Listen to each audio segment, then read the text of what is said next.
لا يسأل عما يفعل وهم يسألون۔ کل ذکر ہوا تھا اس بات پر مکمل، لو کان فیہما آلہۃ الا اللہ لفسدتا، اگر آسمان اور زمین میں اللہ کے سوا معبود ہوتے تو وہ ضرور درہم برہم ہو جاتے۔ فسبحان اللہ رب العرش عما یصفون، سو اللہ جو رب العرش ہے وہ ان چیزوں سے پاک ہے جو یہ مشرکین بیان کرتی ہیں۔ اس بات پر گفتگو ہوئی تھی کہ ایک خدا کے ہونے کے اوپر عقلی دلائل بیان کیے گئے تھے۔ آج آگے فرمایا گیا لا يسأل عما يفعل وهم يسألون، اس سے ان کاموں کا سوال نہیں کیا جائے گا جو وہ کرتا ہے، یعنی اللہ تعالیٰ سے ان کاموں کا سوال نہیں کیا جائے گا جو وہ کرتا ہے، اور ان سب سے باز پرس کی جائے گی۔ لوگوں سے سوال کیا جائے گا، نہ کہ اللہ سے یہ سوال کیا جائے گا جو ان سے۔ اللہ تعالیٰ کے کسی فعل کے متعلق یہ کہنا صحیح نہیں ہے کہ اس نے یہ کام کیوں کیا۔ بعض لوگ بے دھیانی میں بہت بے ادبی، گستاخی اور کفر تک چلی جاتی ہیں، کیونکہ اللہ تعالیٰ کسی کے سامنے جواب دہ نہیں ہے کہ اللہ کو کسی کو جواب دینا ہو۔ اس کی وجہ یہ ہے کہ اللہ سب کا خالق اور مولا ہے، وہ کسی کو جواب دہ نہیں ہے، کسی کو۔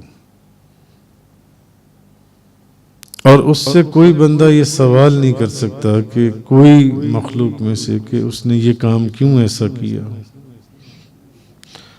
سب اس کی مخلوق اور اس کے بندے ہیں، اسے یہ پوچھنے کا حق ہے کہ فلاں بندے نے فلاں کام کیوں کیا، کیونکہ وہ مالک ہے اور خالق ہے اور سب کا مولا ہے، اور کسی بندے کو اپنے مالک سے اور کسی مخلوق کو اپنے خالق سے یہ پوچھنے کا حق نہیں ہے کہ اس نے یہ کام کیوں کیا۔ نہ تو کسی بندے کو اپنے مالک سے اور کسی مخلوق کو اپنے خالق سے یہ پوچھنے کا حق ہی نہیں ہے کہ اس نے یہ کام کیوں کیا۔ اللہ کے ہر کام کے اندر بے شمار حکمتیں ہوتی ہیں، بے شمار حکمتیں۔ بعض اس کے کام ایسی ہوتے ہیں جن کی حکمتیں یا جن کی حکمتوں سے وہ اپنے بندوں کو خود آگاہ کر دیتا ہے،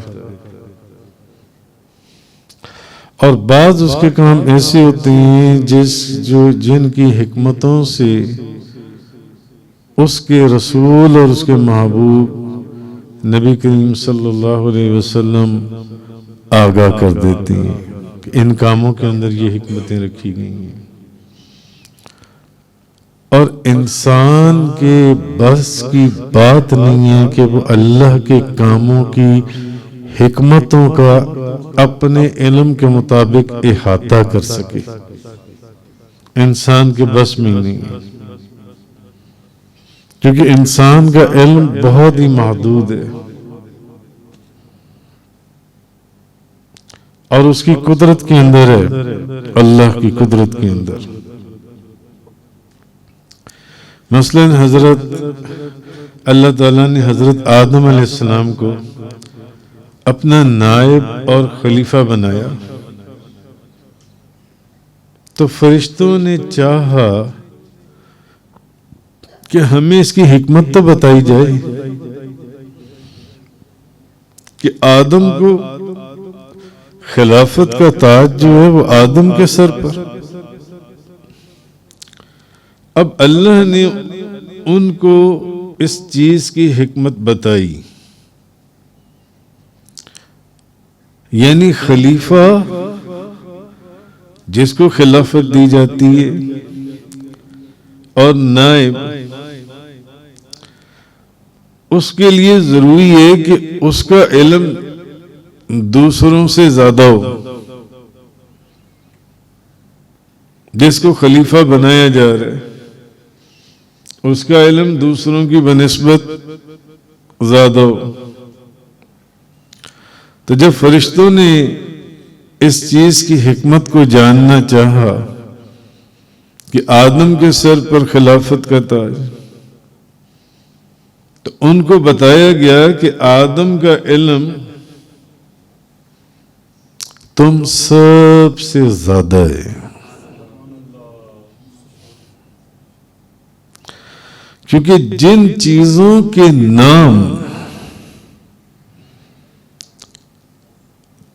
تمام فرشتے بھی نہ بتا سکے وہ نام آدم علیہ السلام نے بتا دیے. قرآن کریم میں آپ اس کی تفسیر پڑھ رہے ہیں کم و بیش. آدم علیہ السلام نے وہ تمام نام بتا دیے. تو فرشتوں کو معلوم ہو گیا اس حکمت کا راز کہ آدم کے سر پر خلافت کا تاج کیوں رکھا گیا. تو بعض جگہوں پر اللہ کے بعض کاموں کی حکمتیں خود اللہ تعالی بیان کر دیتا ہے، اور بعض جگہوں پر اس کے کاموں کی حکمتیں اس کے رسول اور اس کے نبی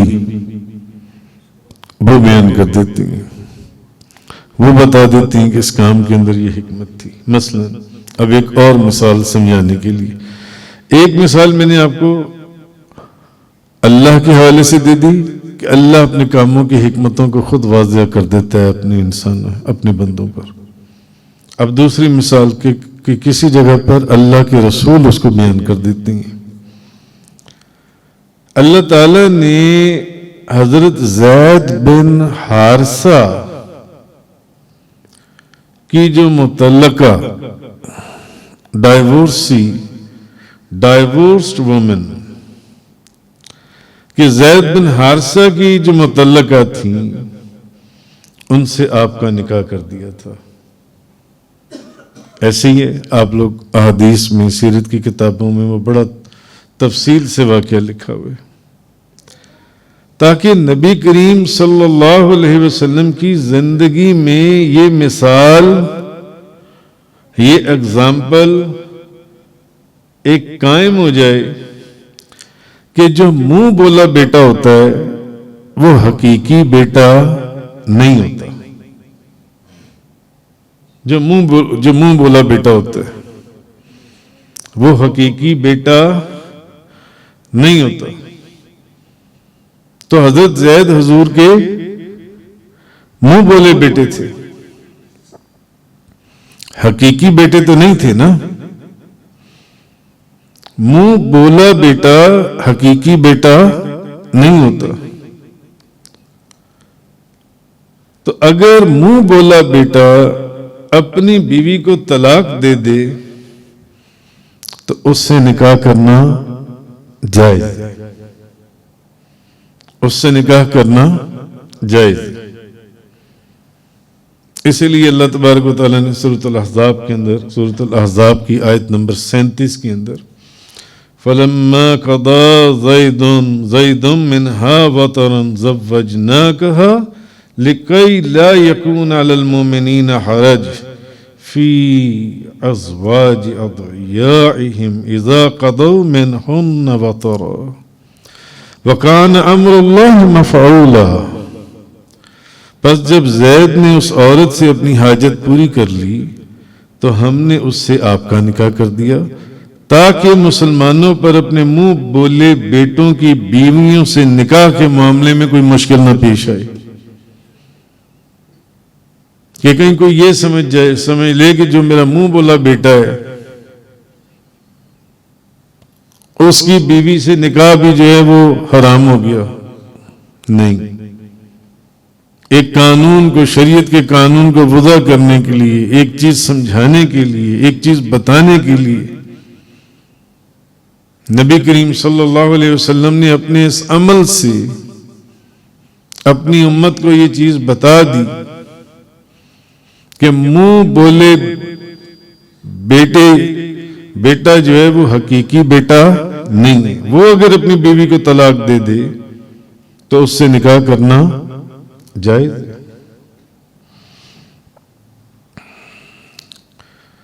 تو اللہ تعالیٰ کے احکامات کی اور اللہ تعالیٰ کے کاموں کی حکمتیں ہوتی ہیں۔ ایمان والوں کو ان کی عبادت کے اوپر اجر عطا فرماتا ہے،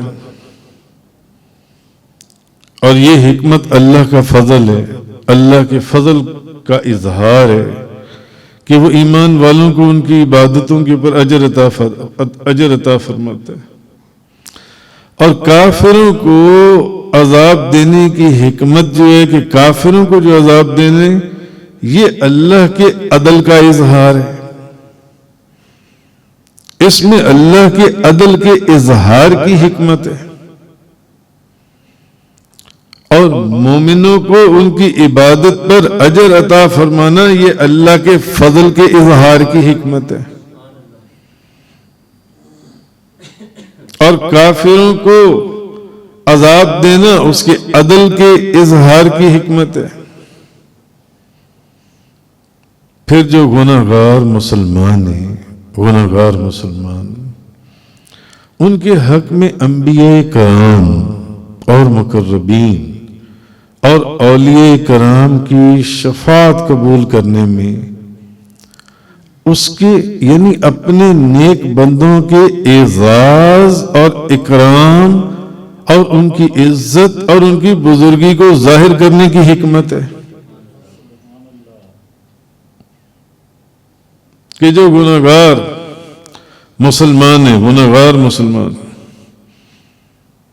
اس میں میرے کچھ ایسے بندے ہیں جو ان کی شفاعت کر کے ان کو بخشوا لیں گے، ان کی عزت، ان کی وجاہت، ان کی بزرگی، ان کی کرامت کے اظہار کی حکمت ہے۔ اب دنیا میں کافروں کو عیش و آرام اور نعمتوں کے ساتھ رکھنے میں ان کو جو ڈھیل دینا ہے، اور آخرت میں ان کے لیے کوئی نفع اور عیش نہیں ہے کافروں کے لیے جو ان سے ہے۔ اور آپ دیکھ لیں کافر جیسے جیسے اپنے کفر کے اندر جتنے زیادہ ہوتے چلے جائیں گے، آپ کو وہاں زیادہ دولت نظر آئے گی۔ اس کی میں بے شمار مثالیں دے سکتا ہوں، اس کی موضوع دوسری طرف چلا جائے گا جو ان سے۔ اسی طرح کافروں کو وہ دنیا میں ہی نواز دیتا ہے تاکہ یہ نہ ہو کہ وہ اللہ کی رحمت سے بالکل ہی محروم ہو جائیں، مگر ان کے کفر کی وجہ سے مرنے کے بعد ان کو ہمیشہ ہمیشہ کے لیے جہنم میں ڈال دیا جائے گا، کافروں کو جو ان سے ہمیشہ ہمیشہ کے لیے۔ اور مسلمانوں کے پر کیا ہوتا ہے؟ دنیا میں تکلیفیں آتی ہیں، مصائب آتی ہیں۔ اچھا، مسلمانوں کو دنیا میں ہی ان کے گناہوں کی سزا دیتا ہے، اور دنیا میں ان کے گناہوں کی سزا دینا، ان مصائب، ان تکلیفوں، ان پریشانیوں،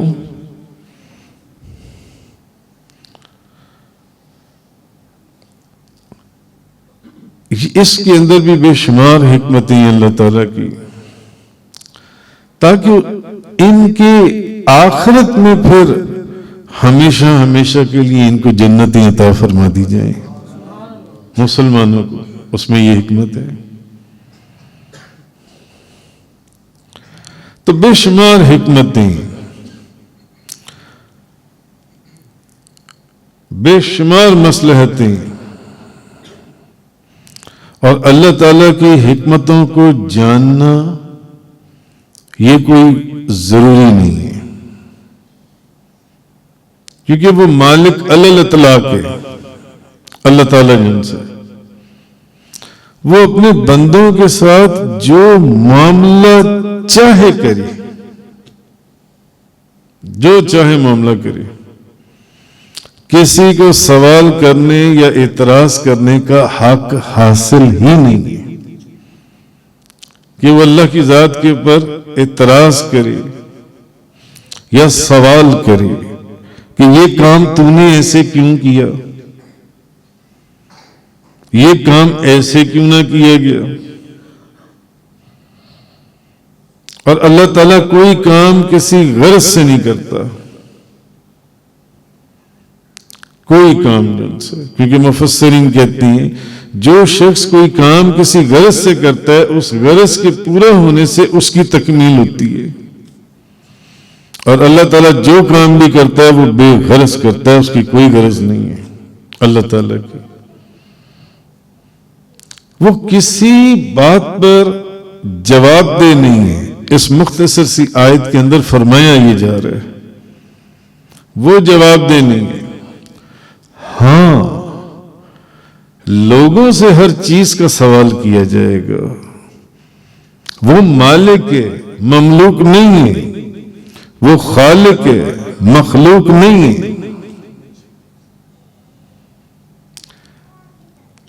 میمون بن عمران حضرت ابن عباس رضی اللہ تعالیٰ عنہما سے روایت کرتی ہیں کہ جب اللہ نے حضرت موسیٰ علیہ السلام کو بھیجا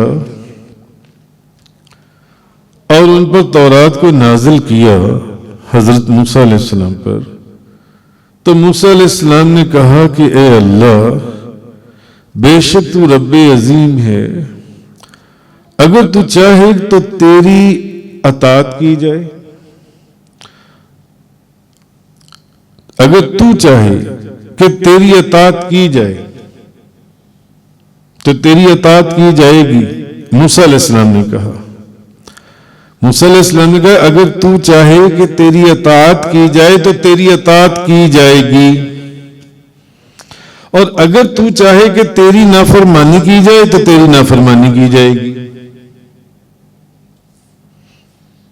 اگر تو چاہے کہ تیری اطاعت کی جائے تو تیری اطاعت کی جائے گی، اور اگر تو چاہے کہ تیری نافرمانی کی جائے تو تیری نافرمانی کی جائے گی، اور تو یہ پسند کرتا ہے کہ تیری اطاعت کی جائے، اس کے باوجود تیری نافرمانی کی جاتی ہے، مگر پسند تو یہ کرتا ہے اور ہوتا ایسی ہے۔ حالانکہ تو اس بات پر قدرت رکھتا ہے کہ اگر تو چاہے کہ تیری اطاعت کی جائے تو سب تیری اطاعت کریں گے، اور تو اگر چاہے کہ تیری نافرمانی کی جائے تو سب تیری نافرمانی کریں گے۔ تو اس بات کو پسند کرتا ہے کہ تیری اطاعت کی جائے، جبکہ ایسا نہیں ہوتا، تیری نافرمانی کی جاتی ہے۔ اب یہ ایک دوسرا رخ ہے اس بات کا۔ تو اے میرے رب، یہ کیوں ایسا کیوں ہوتا ہے؟ ایک بات تھی، انہوں نے پوچھ لیا، سوال کر لیا، اللہ نے ان کی طرف وحی نازل فرمائی کہ موسیٰ، میں جو کچھ کرتا ہوں اور جو کچھ ہوتا ہے اس کے متعلق مجھ سے سوال نہیں کیا جا سکتا، اس کے متعلق مجھ سے سوال نہیں کیا جاتا، لوگوں سے سوال کیا جائے گا۔ اور یہی سوال حضرت عزیر اور حضرت عیسیٰ علیہ السلام نے بھی اللہ سے کیا تھا، اور ان کو بھی یہی جواب دیا گیا تھا آگے سے، ان کو بھی یہی جواب۔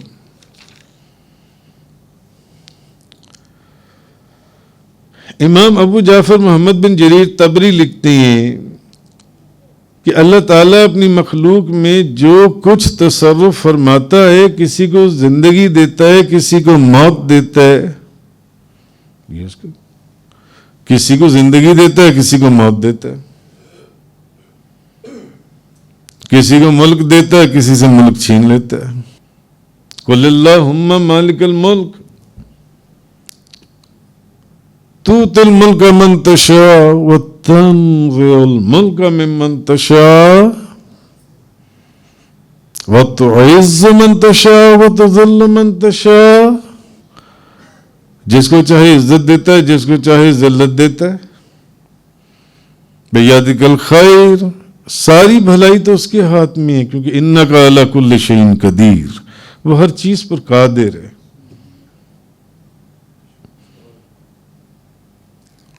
زندہ سے مردہ نکال دے، مردے سے زندہ نکال دے، رات میں دن داخل کر دے، دن میں رات داخل کر دے. ایک ہی وقت میں کسی کو زندگی بخش رہا ہے اور کسی کو موت دے رہا ہے. کوئی سوال کر سکتا ہے اس سے، کیوں مولا اس کو زندگی دے دی اور اس کو موت دے دی؟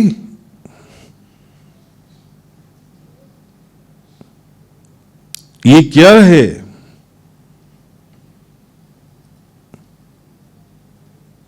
کوئی کہہ دے کہ کیا یہ تیرا انصاف ہے؟ معاذ اللہ، استغفر اللہ.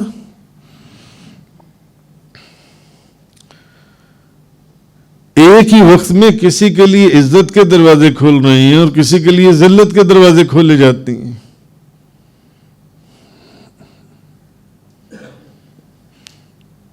کسی کو درجنوں بچے دے دیتا ہے اور کسی کو ایک بچہ بھی نہیں.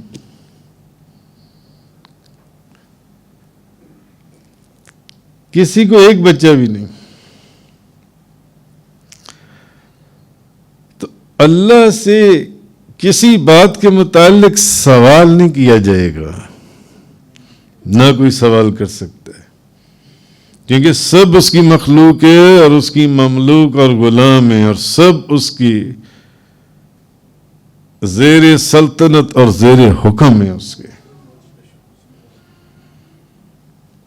سب پر اصل میں اس کی قضا نافذ ہے. معنی قضائے معلق ہے، معنی قضائے معلق میں شبیہ مبرم ہے، مگر انایویٹیبل فیٹ، انایوائڈیبل ڈیوائن، قضائے مبرم بھی تو کوئی چیز ہے جو ہر جگہ پر نافذ العمل ہے. اصل اس کی وہی قضائے مبرم چل رہی ہے. قضائے مبرم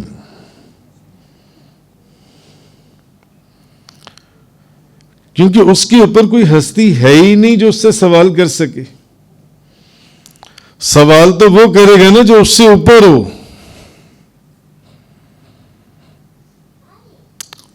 سوال وہی کرے گا اس سے جو اس سے اوپر ہو، اور اس کے اوپر کوئی ہے ہی نہیں. سوال نیچے والے سے کیا جاتا ہے، کیوں تم نے یہ کام کیوں کیا،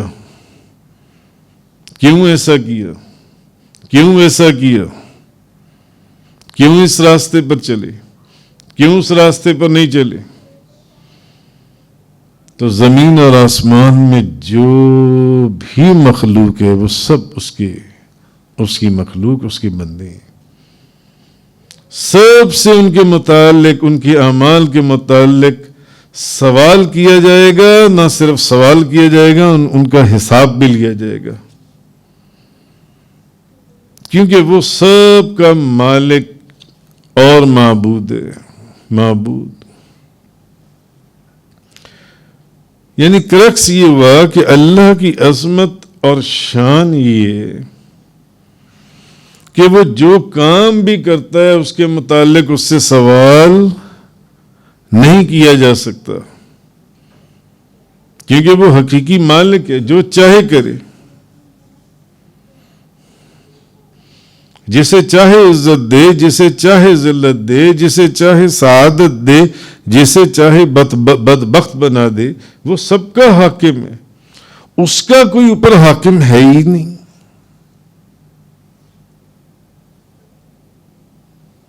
سب اس کی مخلوقیں،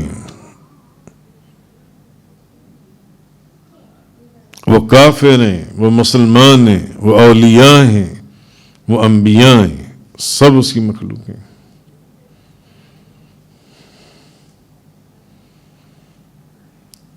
اور مفسرین نے فرمایا کہ یہاں پوچھنے سے مراد حساب کا پوچھنا یا سرزنش بھی ہے۔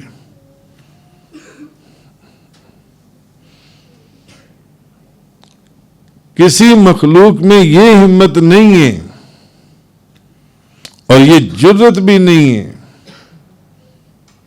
کہ وہ اللہ کے قہر یا اللہ کی ناراضگی یا اللہ کے غصے کے متعلق پوچھ گچھ کرے کہ اس نے اپنے غصے کا اظہار کیوں کیا، اپنے قہر کا نزول کیوں کیا،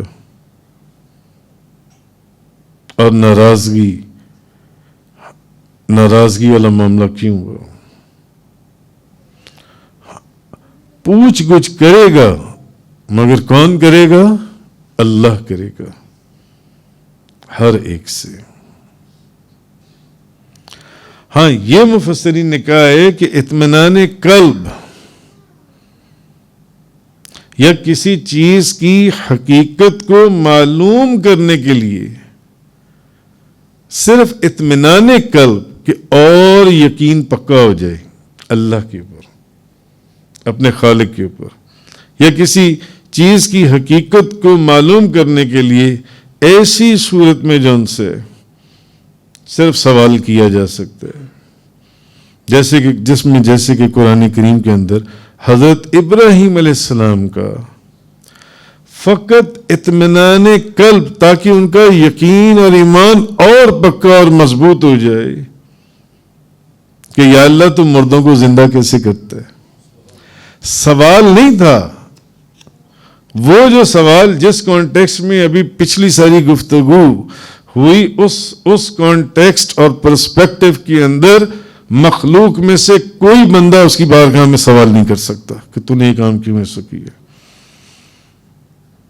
ہاں، اطمینان قلب، اپنے ایمان کی مضبوطی اور یقین کے لیے مزید سوال صرف اس کے لیے سوال کیا جا سکتا ہے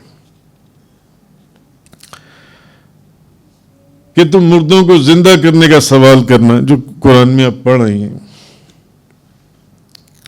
یا فرشتوں نے اللہ سے حضرت آدم علیہ السلام کی پیدائش کی حکمت پوچھی تھی جس کا سوال گزرا۔ تو کہنے کا مقصد یہ ہے کہ اگرچہ سوال حسن نیت سے ہو، لیکن کسی دوسری حکمت کی وجہ سے مطلقاً ہی سوال سے منع کر دیا جاتا ہے، جیسا کہ اس کے متعلق بھی، کیونکہ وہ مالک ہے، وہ خالق ہے۔ مثلاً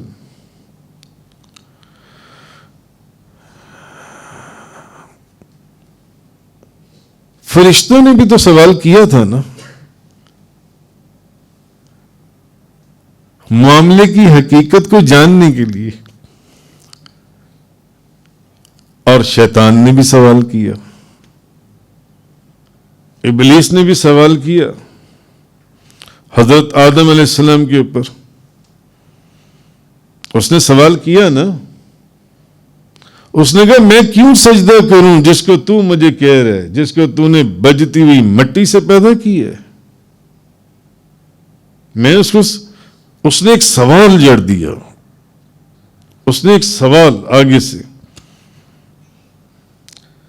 ابلیس کی جتنی عبادات ہیں، جتنی ریاضت ہے، جتنا مقام اور جتنا مرتبہ ہے، ہمیشہ کے لیے اس کو مردود کر کے اس کے اوپر اپنی لعنت کا توق اس کو پہنا دیا اور کہا دفع ہو جاؤ یہاں سے، نکل جاؤ اس جنت سے۔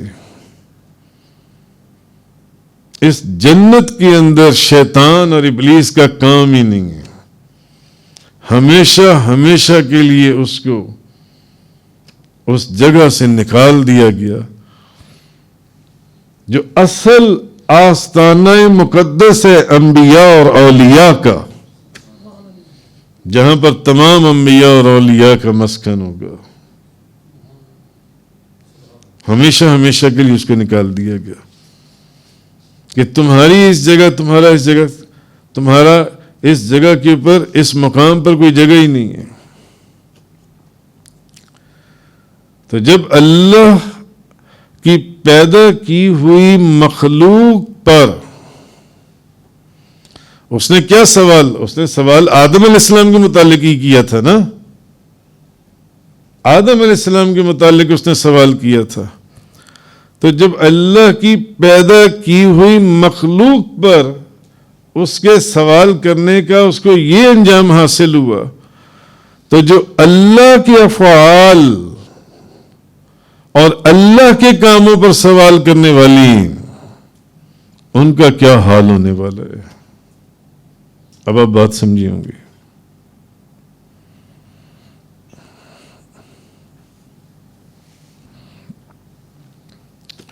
اسی طرح جو لوگ نبی کریم صلی اللہ علیہ وسلم کی بارگاہ کے اندر سوالات، پھر ان کا کیا معاملہ ہوگا جو ان سے. تو بہرحال آخر پر فرمایا وَهُمْ يُسْأَلُونَ، اور لوگوں سے سوال کیا جائے گا، کہ لوگوں سے ان کے کاموں کے بارے میں سوال کیا جائے گا. اللہ سے سوال نہیں کیا جا سکتا، وہ جو مرضی کرے.